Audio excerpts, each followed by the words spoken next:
నా ఆలోచన ఒకటే, మీ అందరికి కూడా విజ్ఞప్తి చేస్తున్నాం. రాష్ట్రంలో ప్రతి ఒక్క ఇంటిని ఒక విద్యుత్ ఉత్పత్తి కేంద్రంగా తయారు చేయాలి. మీరే కరెంటు ఉత్పత్తి చేసుకోవాలి. మీకు అవసరమైన కరెంటు మీరే వాడుకోవాలి. ఒకవేళ మీకు కరెంటు గాని అదనంగా ఉంటే గ్రిడ్కి ఇవ్వండి. మీకు అవసరమైతే మళ్ళా గ్రిడ్ని తీసుకోండి. వ్యవసాయం చేసే రైతులు మీరే కరెంటు ఉత్పత్తి చేసుకోవాలి. పంప్ సెట్ దగ్గర మీరు వాడుకోవాలి.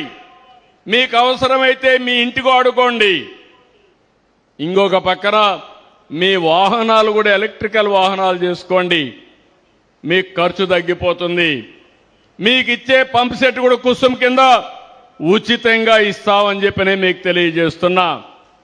రాష్ట్రంలో రాబోయే 2-3 సంవత్సరాల్లోనే కనీసం 40 లక్షల ఇండ్లకి రూఫ్ టాప్ పైన కరెంటు ఉత్పత్తి కేంద్రాలు పెట్టించే బాధ్యత ఈ ప్రభుత్వం తీసుకుంటాం.